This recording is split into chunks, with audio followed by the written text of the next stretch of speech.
심을 믿게 하려 하며 또 너희로 믿고 그 이름을 힘입어 생명을 얻게 하려 함이니라. 아멘. 할렐루야. 오늘 구원의 은혜 17번째 더 좋은 길이라는 제목으로 함께 은혜를 나눕니다.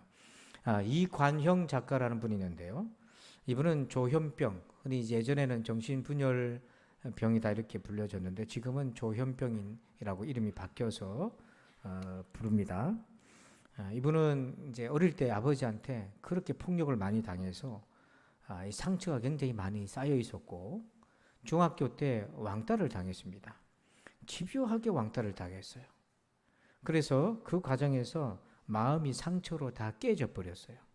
마음이 깨졌다는 것은 정상적으로 감정이나 생각을 자기가 조절할 수 없는 상태에 이르게 된 겁니다. 여러분들은 원하지 않는 생각이 들어올 때 그걸 지워버리거나 잊어버리거나 다른 생각을 해서 해결할 수 있잖아요. 근데 그게 안 되는 겁니다.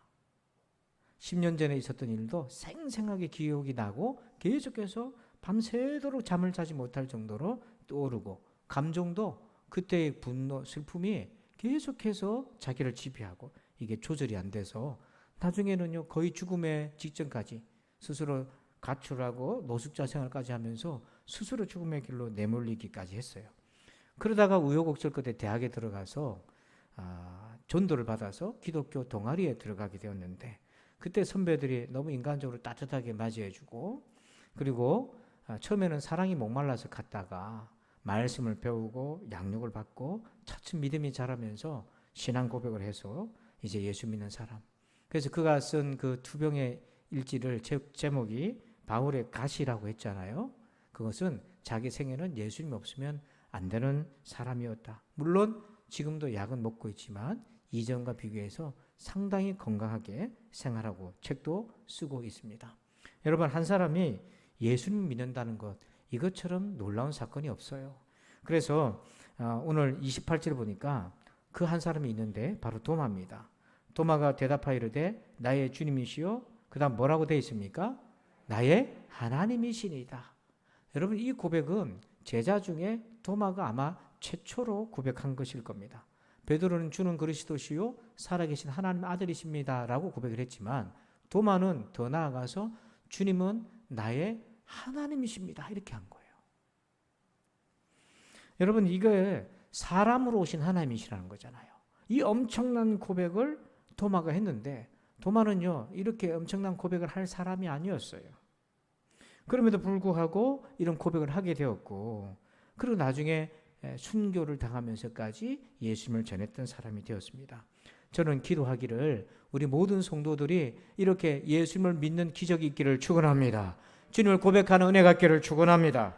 그러면 어떻게 해야 우리도 도마처럼 주님은 나의 하나님이십니다 라고 이렇게 담대하게 확신 있게 고백할 수 있을까요? 먼저 첫 번째, 자기에게 속지 마십시오.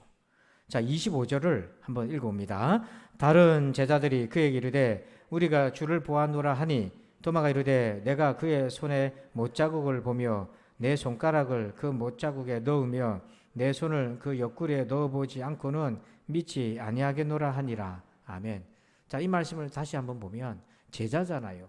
3년 반 동안 예수님과 함께 했지 않습니까? 다른 제자들은 먼저 예수님을 부활한 주님을 만났는데 그걸 들었을 때 도마는 뭐라고 얘기했냐면 25절 끝에 보니까 뭐뭐 하지 않고는 믿지 아니하겠노라 이렇게 딱 선을 그어버렸어요.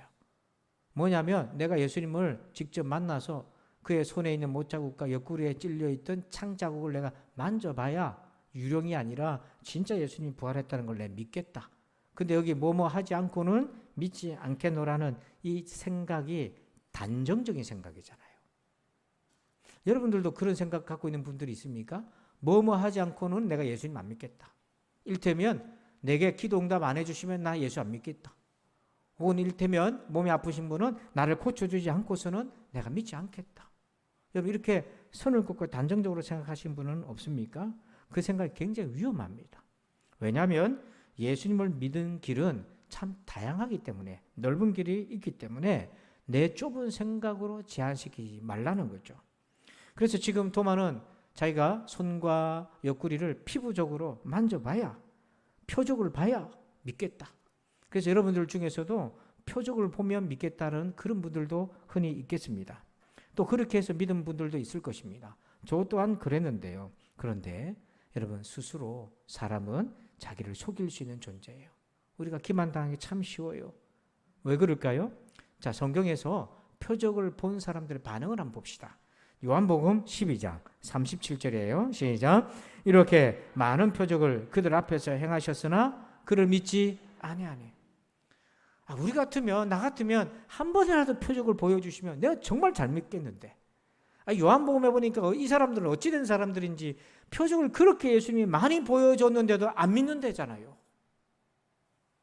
어떤 사람은 한 번만 보여줘도 정말 잘 믿는 사람이 있고, 어떤 사람은 그렇게 많이 봤으면서도 못 믿는 사람이 있어요.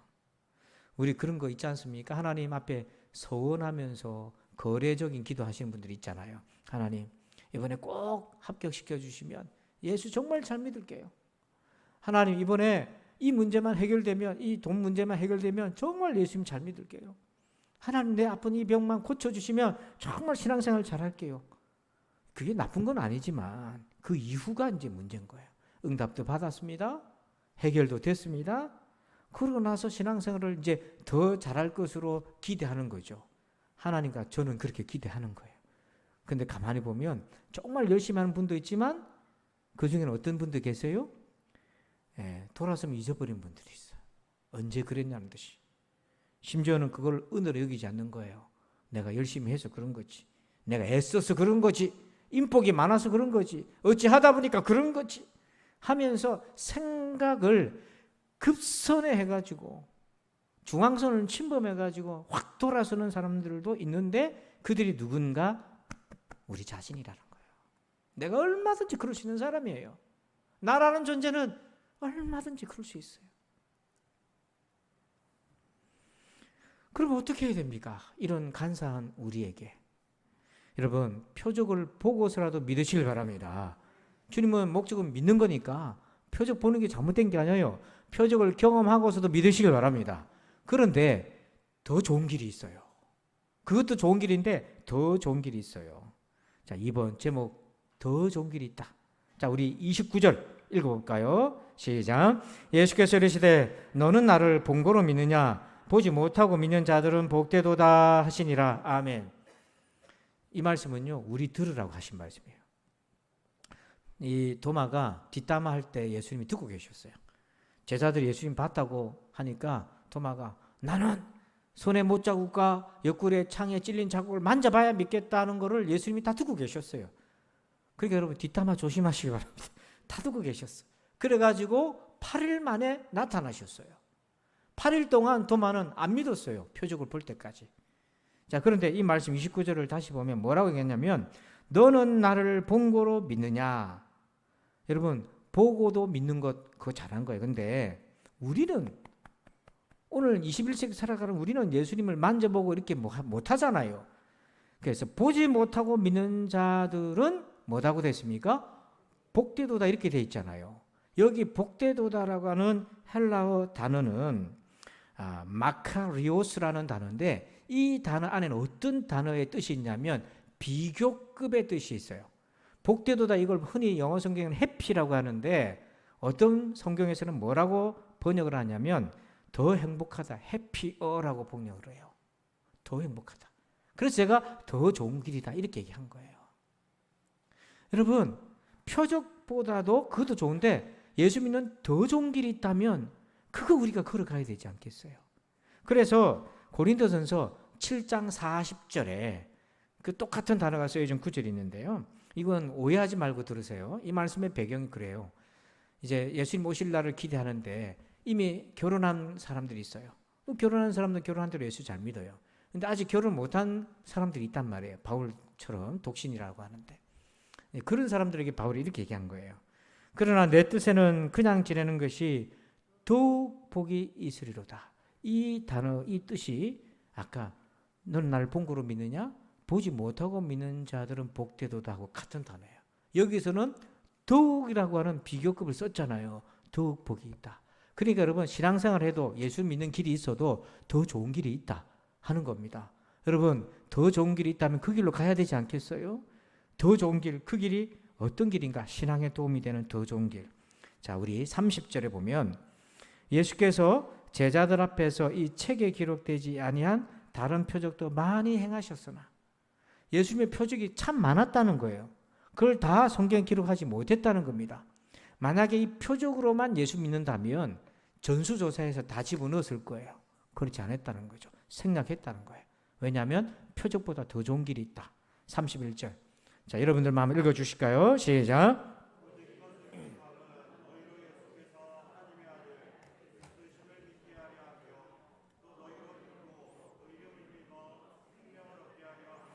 아멘, 아멘. 31절 앞에 오직 이것을 기록하면, 이 말은 다른 말로 하면 성경 말씀을 얘기하는 거예요. 그러니까 도마는 만져보고 옆구리에 손을 넣어보고 믿겠다 했지만, 예수님 오셔서 그것도 잘한 거지만 더 복된 길이 있다, 더 좋은 길이 있다. 그건 뭐냐면 하나님의 말씀을 통해서 예수님이 하나님의 아들이신 것을 믿을 수 있고 그의 이름을 힘입어서 영원한 생명을 얻을 수 있는 길이 있다는 거예요. 이게 더 좋은 길이라는 거예요. 그래서 오늘 말씀을 통해서 예수님을 믿는 길, 표적뿐만 아니라 그것도 좋지만 더 좋은 길은 성경 말씀을 통해 주님을 만나는 것. 그래서 여러분, 표적에 제한되지 마세요. 지금도 여러분 가운데 하나님이 이 길을 열어주셔야만 나는 주님을 정말 잘 믿겠습니다, 그렇게 스스로를 묶어놓지 마세요. 우리가 예수님을 믿을 수 있는 길은 바로 하나님의 말씀을 통해서 더 좋은 길로 갈 수가 있는 것입니다. 그래서 성경은요, 아주 독특한 표현을 해요. 말씀에 대해서. 로마서 10장 8절에 이렇게 얘기합니다. 우리가 전파하는 믿음의 말씀이라. 그냥 말씀이라고 안 해요. 말씀에는 어떤 은혜가 있냐면 이 말씀을 듣고 보고 배우면 뭐가 생긴다는 겁니까? 믿음이 생긴다는 거. 그래서 믿음의 말씀이다. 또 디모데전서 4장 6절에서도 그리스도 예수의 좋은 일꾼이 되어 믿음의 말씀이라고 얘기해요. 그래서 말씀을 통해 믿음을 얻을 수 있다는 것을 강조한 것입니다. 여러분, 더 좋은 길이 있다면 그 더 좋은 길로 걸어가는 것이 신앙에 합당한 길이 아니겠어요? 물론 표적을 제쳐주자는 것이 아닙니다. 근데 표적에 매이지는 말자는 거죠. 그럼 우리가 어떻게 신앙생활을 해야, 말씀 생활을 해야 이 더 좋은 길을 걸어갈 수 있겠습니까? 자, 세 가지 우리 한번 간단히 한번 살펴볼까요? 첫 번째, 1번 제목 읽어봅시다. 시작. 입에 가까이 하라. 자, 우리 8절을 읽습니다. 그러면 무엇을 말하느냐? 말씀이 내게 가까워 내 입에 있으며 내 마음에 있다 하였으니 곧 우리가 전파하는 믿음의 말씀이라. 아멘. 여기 보면 말씀이 내게 가까워 내 입에 있다. 여기 가깝다라는 단어를 한번 주목해 보실까요? 이걸 이해하려면 6절을 보셔야 되는데 6절 말씀에 이렇게 기록이 되어 있어요. 네 마음에 누가 하늘에 올라가겠다 하지 말라 하니. 이게 무슨 말씀이냐면 구원의 지식을 얻기 위해서, 구원의 도리를 얻기 위해서 하늘로 올라가려고 하는 듯한 노력과 애를 쓰고 그렇게 하지 말라는 거예요. 왜 우리가 학교 다니면 대학교, 대학원, 박사과정, 박사후 과정 이런 게 있잖아요. 그런 것처럼 점점 지식을 쌓아서 지식의 극한 데까지 가야 우리가 뭔가 구원을 얻고 출세하고 막 이럴 수 있다고 세상에서는 생각하지만 예수님 믿을 때는 그렇게 하지 말라는 거예요.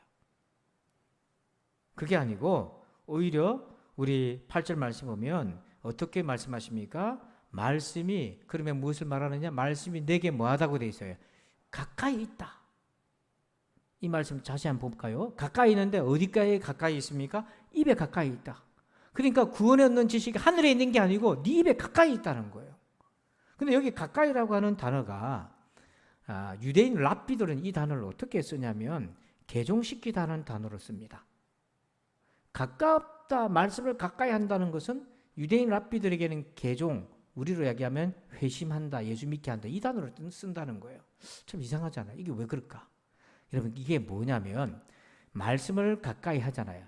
입에 가까이 하잖아요. 그러면 그 사람은 자연스럽게 말씀의 능력에 의해서 예수 믿는 일이 생기기 때문에 가까이라는 단어의 헬라어 뜻은 개종시킨다는 단어랑 맥이 같다는 거죠. 표적은 보고서도 마음 싹 바꿔서 부인할 수 있지만 하나님의 말씀은 가까이 하잖아요. 그럼 그 말씀이 우리의 생각과 우리의 모든 것들을 바꿔서 예수 믿는 일이 일어나게 하여. 그러면 어떤 과정에서 그런 일이 일어나는가? 시편 1편 2절 읽어봅니다. 오직 여호와의 율법을 즐거워하여 그의 율법을 주야로 묵상하는도다. 입에 가까이 한다는 것은요, 주야로 묵상한다. 여기 묵상이라고 하는 것은 히브리어에 어떤 의미가 있냐면, 우리가 묵상 그러면 입은 다물고 마음으로 생각한다 이렇게 생각하잖아요. 침묵으로. 원래 그것도 맞습니다만은 원래 뜻은 어떤 거냐면 읊조리다는 거죠. 여러분 흔히 그런 얘기 하잖아요. 집에서 장난 섞인 말투로 뭘 그렇게 혼자서 중얼거려, 뭘 그렇게 혼자서 궁시렁거려 그러잖아요. 이게 딱 그런 뜻이에요. 그래서 여러분 TV를 통해서 유대인들이 그 통곡의 벽, 예루살렘 성벽에서 성경 읽는 것을 보셨을 건데요. 그들이 어떻게 하냐면 성경을, 모세오경을 들고 율법서를 들고 앞뒤로 몸을 흔들면서 계속 입은 뭐예요? 계속 얘기를 합니다. 그래서 저도 예루살렘 방문해보고 안에 성벽 옆에 율법 학교도 있어요. 그 들어가 보면 조용한 게 아니고 시끄럽습니다. 전부 뭐하고 있냐면 이러고 있어요. 그게 그들에게는 묵상이 읊조리는 거예요. 그래서 이 묵상이라는 단어에는요, 어떤 의미가 있냐면 여러분 집에서 반려견 키우잖아요. 그럼 반려견 키울 때 낯선 사람이 오면 반려견이 어떻게 합니까? 으르렁거리잖아요. 안 그러잖아요. 그 뜻이에요. 이게 어떤 의미냐면 옆 사람에게는 또박하게 들리지 않아도 내 안에서 말씀이 이제 읊조리기 때문에 으르렁거리는 소리처럼 이렇게 나오는데 불분명하지만 내 속에 있는 감정적인 것은 입에서 자꾸 나오는 거예요. 원래요, 속도법의 원리를 보면 속도법에서는요, 마음으로 읽으면 안 된다고 얘기해요. 그러면 느려서 못 읽는 거예요. 속도법은 눈으로 보는 사람들이 있는 거예요. 근데 마음의 소리로 같이 읽으면 느리기 때문에 속도가 안 됩니다. 그래서 속도법을 가리키는 전문가들은 마음으로 읽지 말고 눈으로 보게끔 만들어요. 그래서 이 시대가 속도의 시대이기 때문에 마음으로 잘 안 읽습니다. 근데 묵상은 거꾸로 해요. 마음으로 읽는 거예요. 느리게 읽는 겁니다. 그래서 상은 생각한다는 거잖아요. 어떻게 생각하냐면 깊은 우물을 쳐다봐요. 여러분 한번 상상해 보세요. 여러분들이 지금 깊은 우물을 쳐다본다. 그 아래를 쳐다보고 때로는 파도 치는 바다 아래를 쳐다보고 때로는 너무나도 맑은 호수 아래를 쳐다보는데 명상은요, 자기 마음을 그렇게 쳐다보는 거고 묵상은 뭐냐면 하나님의 말씀의 수면 아래에 계시는 하나님을 바라보는 거예요. 묵상은 파도 치는 하나님의 말씀의 그 밑에 수면 아래에 있는 하나님, 말씀의 행간과 단어와 문맥과 그 뜻 안에 계시는 하나님을 보는 것이 묵상입니다. 그래서 하나님을 알아가는 시작, 묵상이라는 책에서 이렇게 얘기해요. 묵상의 정의를. 하나님께서는 기도하는 사람들을 하여금 그들을 바라보는 하나님의 마음과 눈을 갖기를 원하십니다. 하나님의 마음과 눈 말입니다. 우리는 이제 하나님이 보시는 눈으로 서로를 보아야 합니다. 말씀을 통하여 하나님을 만나 이러한 시간을 갖는 것이 말씀 묵상이라 합니다. 그래서 여러분, 표적을 능가하는 예수 믿는 더 좋은 길은 말씀을 내 입에 가까이. 여러분 지난 한 주간 얼마나 가까이 하셨어요? 두 번째는요, 이번 제목을 볼까요? 시작. 마음의 은혜를 구하라. 자, 이거는요, 제목을 이해를 하셔야 되는데, 마음의 은혜가 아니고 내 마음에 하나님의 은혜가 임해야 된다. 이 뜻이에요. 자, 우리 8절에 보니까 말씀이 내게 가까워 입에 있으며 또 어디에 있다고 얘기합니까? 내 마음에 있다. 자, 여러분, 천국의 말씀, 우리가 전파하는 믿음의 말씀이라 8절 끝에 이건 복음이잖아요. 천국 복음이잖아요. 예수님이 전하신 천국 복음. 그 복음이 내 마음에 있게 해라. 자, 이 마음에 있으면 어떤 일이 생기나? 10절에 보면 이렇게 되어 있습니다.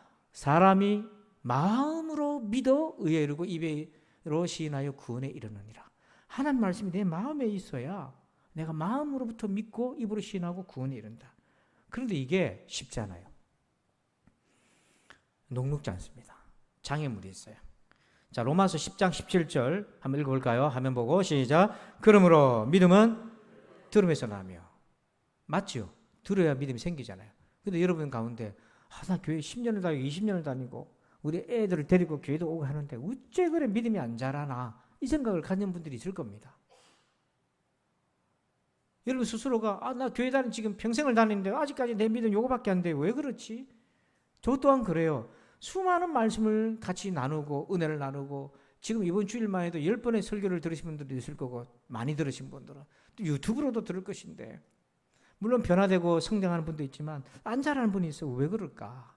듣는 것도 중요한데 더 중요한 것이 하나 있더라. 18절 읽어볼까요? 그러나 내가 말하노니 그들이 듣지 아니하느냐? 그렇지 아니하니 그 소리가 온 땅에 퍼졌고 그 말씀이 땅끝까지 이르렀도다 하였느니라. 그들이 이 말은요 들었던 사람들인데 아직 믿음이 없는 사람들 얘기하는 거예요. 그들이 듣지 않았느냐? 말씀이 온 땅에 퍼져 있다. 이 말씀 우리 체험하잖아요. 말씀이 온 땅에 퍼져 있잖아요. 유튜브만 열어보세요. 여러분이 대한민국의 유명한 목사님들 설교는 들으려면 다 들을 수 있어요. 이단들도 들어야 있죠. 다 듣고 미국에 있는 목사님도 들을 수 있고 다 들을 수 있어요. 온 땅에 퍼졌는데 휴대폰까지 들어와가지고 내 품 안에 있어요. 안 들었느냐? 다 들었다. 그럼 뭐가 문제입니까 도대체? 21절 이스라엘에 대하여 이르되 순종하지 아니하고 거슬러 말하는 백성에게 내가 종일 내 손을 벌렸노라 하였느니라. 하나님이 종일 손을 벌렸어요. 근데 이들은 들었지만 뭐 했습니까? 순종하지 않고 거슬렀어요. 우리 안에 영적으로 보면 하나님을 대적하는 타락한 본성이 있기 때문이에요. 머리로는 하나님을 알지만 마음 중심에서 하나님을 인정하고 감사하려는 마음이 없어요. 영적 근본적인 저항이 있어요. 그리고 최근에는요, 그렇기 때문에 여기에 하나님 은혜가 필요한 거예요. 이 마음밭에. 최근에는 뇌과학자들이요, 사람이 왜 거부하는지를 뇌과학적으로도 설명했어요. 신경 생리학자인 브루스 웩슬리라는 분이 있습니다. 자, 여러분 이제 뇌를 조금 이해할 필요가 있는데 애들이 키가 자라면서 뇌도 자라잖아요. 뇌가 자랄 때 발달할 때는요 외부 영향을 받아서 자랍니다. 부모, 선생님, 형제 자매들 영향을 받아서 뇌가 발달을 해요. 용량이 커지고 그 안에 신경망, 사고 구조 이런 게 형성이 돼요. 그런데 사춘기 딱 지나면서부터 내가 물리적으로 이미 다 자란 상태가 되잖아요. 그러면 어떤 일이 생기냐면 더 이상 외부 환경에 의해서 내가 발달한다든지 바뀌지 않아요. 거꾸로 일어납니다. 이제 구축되어 있는 뇌의 상태에 따라서 외부적인 것들을 자기가 편집해서 받아들일 건 받아들이고 거부할 건 거부해요. 그래서 웩실리가 이렇게 얘기합니다. 제가 한번 읽어보죠. 우리는 이미 형성된 구조에 맞지 않는 정보를 이미 내가 딱 고착이 되어 있다고요. 그것에 맞지 않은 정보가 들어오면 무시하거나 망각하거나 적극적으로 의심한다 이렇게 되어 있어요. 이거 조금 띄워놔주세요. 이미 청소년 이후부터 성인들은 내가 딱 구조가 되어서 지금까지 자기 세계관, 생각, 구조에 딱 들어서서 이제 외부로부터 어떤 정보가 들어와도 자기의 이미 형성된 구조에 맞지 않고 안 맞는 거면 거부한다는 거예요. 어떤 경우는 적극적으로 의심한다는 거죠.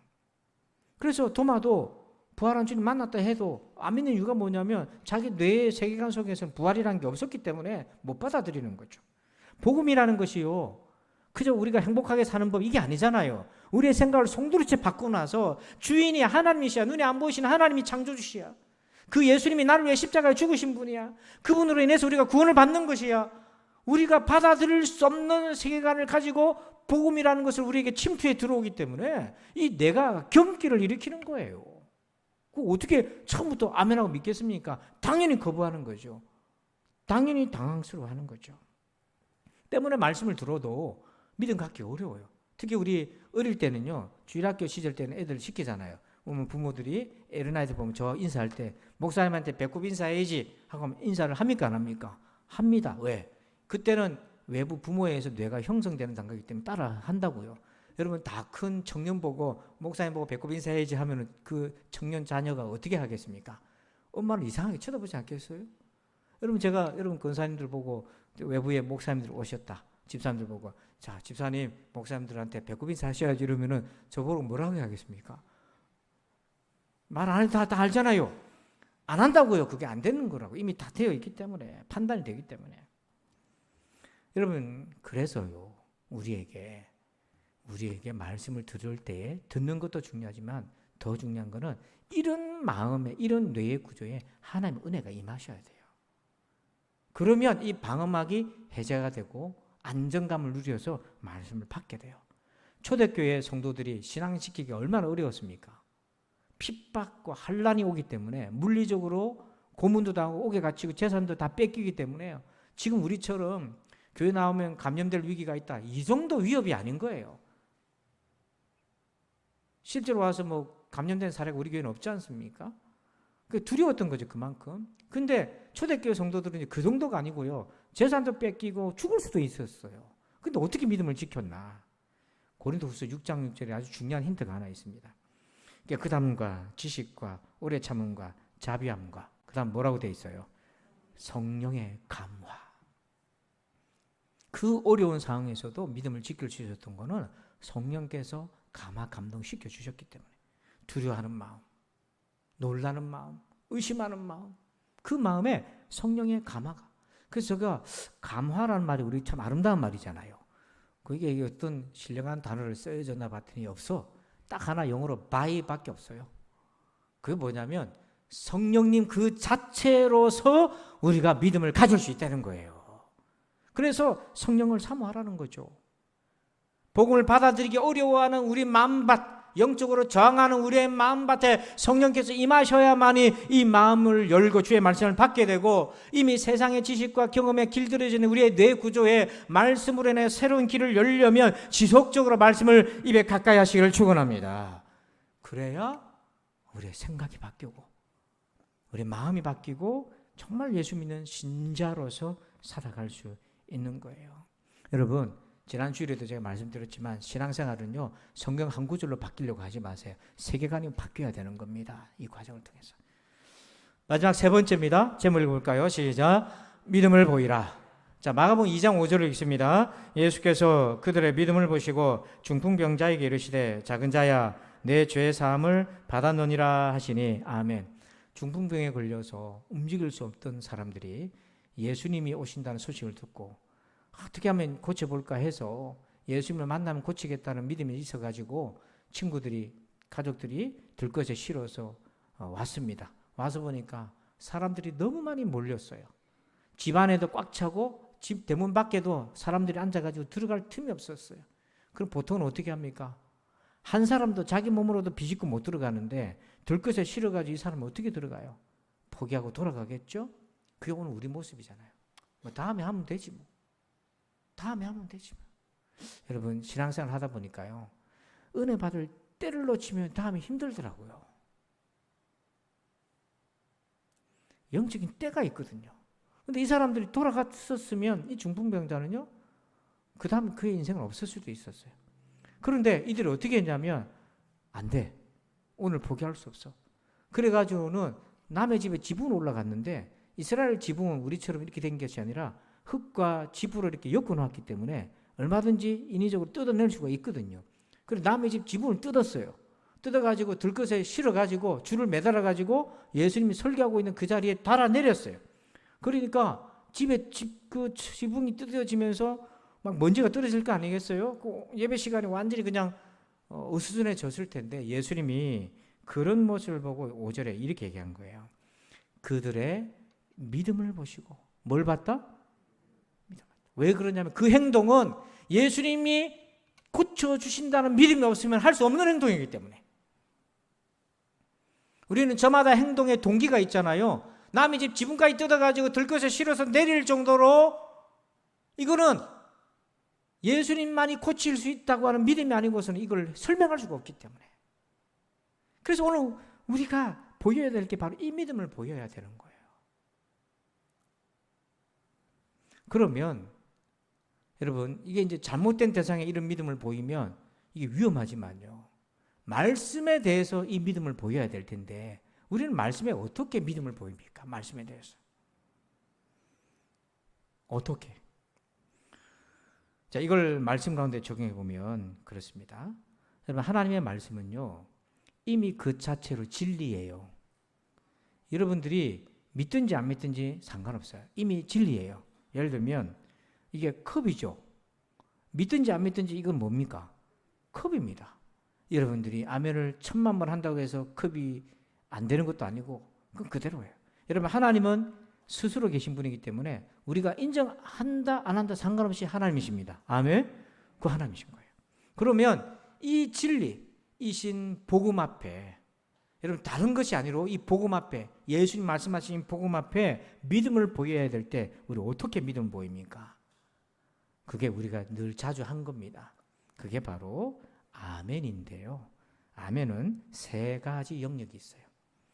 입의 아멘, 마음의 아멘, 삶의 아멘으로 믿음을 보여야 됩니다.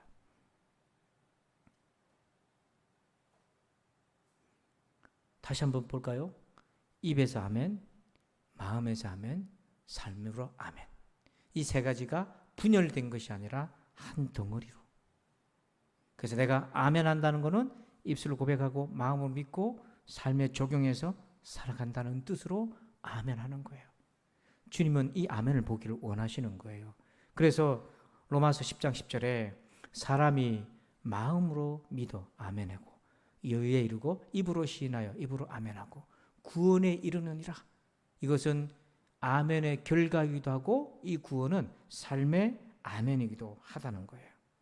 여러분, 마리아가 이 땅에 하나님이 우리를 구원하여 주시는 예수님, 사람으로 오신 하나님의 아들 예수 그리스도를 잉태했을 때에 어떻게 해서 그 역사가 일어났습니까? 누가복음 1장 38절에 천사가 찾아왔을 때, 여러분 우리가 다 마리아다 생각하고 한번 읽어볼까요? 같이 시작.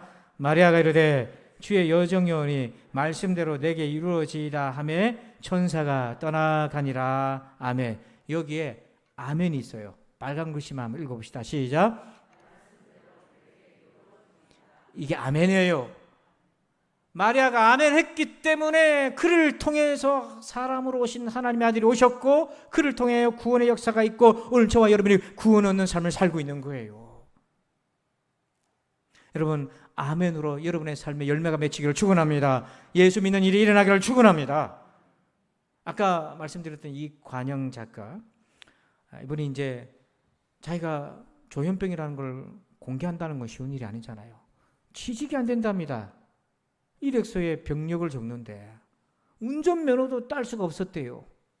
근데 그가 예수를 만나고 솔직하게 자기가 조현병이라고 적고 얘기했을 때 그 감독자가 그의 솔직함과 그의 회복된 모습을 보고, 지금도 물론 약을 먹고는 있긴 하지만 회복된 모습을 보고 운전면허증을 발급해 줬어요. 그만큼 좋아졌어요. 이분이 이렇게 회복될 수 있었던 계기가 대학에 들어가서 우여곡절 끝에 대학에 들어가서 기독교 동아리에 들어갔는데 선배들이 따뜻하게 맞이해 줬어요. 그래서 교회가 성도들을 따뜻하게 믿음의 사람들이 해줘야 될 이유가 여기 있어요. 그러면 처음부터 예수님 좋아서 오는 게 아니고 이 사람도 너무 외로워서 왔던 거기 때문에. 근데 선배들이 된장찌개 끓여주고 같이 들어주고 하니까 난생 처음 왕따 당하다가 사람 취급 받는 거잖아요. 그래서 이렇게 선배들이 동아리 방에 모여서 기도도 하고 성경 공부도 하고 같이 밥도 해먹고 그게 너무 좋았어요. 같이 잠도 자고. 왜냐하면 자다가 놀래서 깨는 적이 거의 매일같이 깬다는 거거든요. 악몽을 꾸기 때문에. 근데 한 번은 학교 근처에서 자취를 하는데 자다가 깼어요. 식은땀이 났어요. 예전 같으면 막 그 길로 밖을 돌아다니든지 막 그렇게 덜덜 떨었을 텐데 동아리 방에 예배하는 그 예배실에 가야 되겠다 해서 그 새벽에 아무도 없는 곳에 갔어요. 그래서 혼자 예배를 드리기 시작한 거예요. 그래서 가스펠 책자를 딱 폈는데 이게 이제 그동안의 말씀에 축적된 결과로입니다. 갑자기 드러날 된 것이 아니라. 그래서 찬양을 폈는데 찬양이 제목이 그의 생각이라는 찬양이 있어요. 그 첫 소절의 가사가 이렇게 시작이 돼요. 하나님은 나를 만드신 분이라고 시작이 되는데 그 가사로 하나님 자기가 얘기하셨는데 자기는 내가 왜 태어났는지 모르겠다. 나는 태어나지 말았어야 될 존재인데 하면서 그렇게 자기를 쥐어 뜯었어요. 자기를 학대한 거예요. 근데 오늘 찬양해 보니까 하나님이 나를 만드셨다. 근데 그게 왜 나를 만드셨어요가 아니라 그게 그렇게 위로로 오더라는 거예요. 내가 태어난 건 목적이 있다고 이렇게 받아들이는 거예요. 그래 하나님은 나를 만드신 분에 자기가 아멘을 한 겁니다. 믿음으로 화답을 한 거예요. 그 다음 가사가 뭐냐면 이렇게 나와요. 그 다음에 나를 가장 많이 알고 계시며 나를 가장 깊이 이해하신다. 부모도 나를 이해 못해. 내 마음의 병을. 내가 학교에서 어떤 왕따를 당하고 어떤 모욕을 당하고 어떤 수치를 당하고, 이분이요 중학교 때 내내 왕따 당하다가 고등학교 올라와서 이제 헤어지니까 그 친구들을 안 만나니까 공부를 잘했어요. 그래서 고등학교 1학년 때는요 반에서 전교에서 뭐 상위 클래스에 들어가서 서울에 있는 좋은 학교를 가겠다고 꿈을 꿨는데, 세상에 고등학교 때 자기를 왕따시켰던 애가 고등학교 그 같이 만난 거예요. 고등학교 2학년 때 같은 반이 된 거예요. 그때 또 과거의 상처가 소환이 되면서 그때 얘가 무너진 거예요. 공부도 완전히 내팽개치게 되고 방황하게 되는데, 이걸 누가 알아? 내 마음을. 부모도 모르는데. 근데 하나님이 아신다잖아요. 그게 그렇게 위로가 되면서 그 찬양의 가사에조차도 자기가 아멘을 받았어요. 그랬더니 어떤 일이 생겼냐면, 자기를 그렇게 때리고 무시했던 아버지, 자기를 그렇게 지독스럽게 괴롭혔던 친구들, 자기는 밤마다 친구들 죽이는 상상만 한다는 거예요. 그게 조절이 안 된다는 거예요. 그랬는데 처음으로 아버지와 친구들을 용서하고 싶은 마음이 생기더래요. 이 마음이 어디서부터 온 겁니까? 그의 마음의 지붕을 뜯었기 때문에, 그 새벽에 깨어나 하나님 앞에서 엎드려 기도하려고 자기 마음조차 가누지 못하는 그 젊은 청년이 그 가사에 눈물을 흘리면서 그 찬양을 부르면서 아멘 아멘 하면서 받아들였을 때에 하나님은 그의 마음의 상처를 씻어주기 시작하셨던 거잖아요. 그래서 조현병의 근본적인 원인이었던 그 상처가 치유가 되면서, 이미 뇌는 신경은 많이 손상이 되었기 때문에 약물의 도움을 받지만 그걸 이겨낼 수 있는 마음의 새로운 마음을 받았기 때문에, 중생했기 때문에, 이 강한 마음으로 연약한 부분을 다스리고 있기 때문에 약을 먹지만 정상인과 별 차이 없이 건강한 삶을 살아가고 책도 쓰고요, 강연도 하고요, 그렇게 자기 삶을 살아가고 있어요. 성도 여러분, 요한복음 20장 28절에 도마가 대답하여 이르되 나의 주님이시여 나의 하나님이시니이다. 저는 이 구절만 봐도 이거 기적이다. 3년 반 동안 예수님과 함께 있었던 그 사람이, 예수님 내가 만져보고 손가락을 넣어보고야 믿겠다고 했던 그 사람이 주님 만나고 나서 주는 나의 하나님이라고 고백하니까 이게 어찌 기적이 아니겠나. 생사벽인 우리가 예수님 만나서 이 고백이 된다는 그 자체가 기적이지 않겠습니까? 그는 부활의 주님을 직접 만나서 손도 만져보고 했기 때문에 그런데, 오늘 우리는요 이렇게 이해하셔야 돼요. 도마가 우리보다 좋겠다, 그게 아닙니다. 우리가 도마보다 더 좋은 길을 가고 있는 거예요. 그 말씀을 통해 믿는 더 좋은 길을 가고 있어요. 그게 바로 예수님 전하신 복음, 천국 복음. 어떻게 믿겠습니까? 세 가지를 기억하십시오. 입에 가까이 하시고요, 두 번째 마음의 은혜를 구하시고, 세 번째 믿음의 아멘을 보이시기를 주의 이름으로 축원합니다. 아버지 하나님 감사합니다. 하나님, 우리가 더 좋은 길에서 주님을 만나게 도와주시옵소서. 표적도 보고 응답도 받지만은, 그러나 그것에 제한되지 않게 하시고, 너는 나를 본고로 믿느냐? 보지 못하고 믿는 자들은 복되도다, 더 복되도다 말씀해 주셨는데, 우리가 그 길로 걷게 하여 주시옵소서. 감사하며 예수님의 이름으로 기도합니다. 아멘. 할렐루야. 우리 좌우로 인사합시다. 더 좋은 길을 걸어갑시다. 인사합시다. 우리 예수 늘 함께 하시네 그 찬양, 그리고 주와 같이 길 가는 그 후렴, 이렇게 찬양 같이 한번 드리겠습니다. 오늘 이 찬양 들으시면서 말씀을 잘 적용하시고 한 주간 동안 붙듭시다. 고단한 인생길, 고단한 인생길, 힘겨운 오늘도 예수 내 마음 아시네. 지나간 아픔도 마주할 세상도 예수 내 마음 아시네. 하루를 살아도 기쁨으로 가리, 하루를 살아도 기쁨으로 가리. 예수 늘 함께 하시네. 아멘. 후회도 염려도 온전히 맡기리. 예수 늘 함께 하시네. 믿음의 눈 들어 주를 보리 이 또한 지나가리라.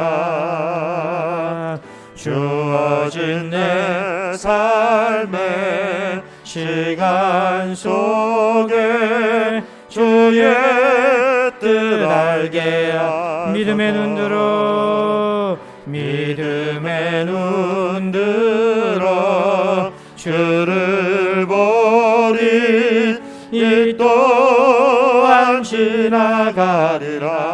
아멘 아멘. 주어진 내 삶의 시간 속에 주의 뜻 알게 우리 두 손 들고 믿음의 눈 들어 믿음의 눈 들어 주를 보리 이 또한 지나가리라. 주어진 내 삶의 시간 속에 주의 뜻 알게 하소서. 믿음의 눈 들어 믿음의 눈 들어 주를 보리 이 또한 지나가리라. 주어진 내 삶의 시간 속에 주의 뜻 알게 한 걸음 한 걸음 한 걸음 주 예수와 함께 날마다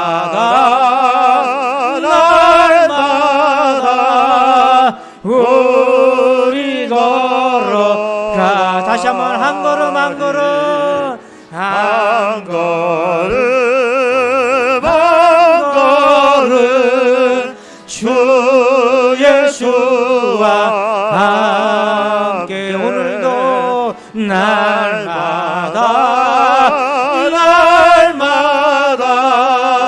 우리 걸어가리.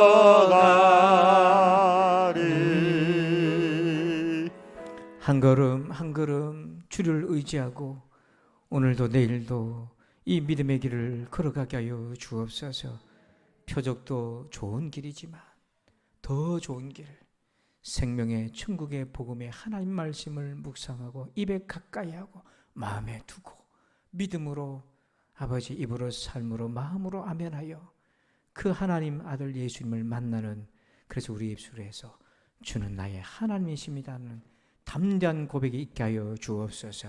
이제는 우리 구주 예수 그리스도의 은혜와 하나님 아버지의 그 크고도 놀라우신 사랑하심과 성령님의 감화감동 교통의 충만함의 역사하심이 오늘 더 좋은 길을 걸어가기를 소원하는 자들 위해 이제부터 영원토록 함께 계실지어다. 아멘.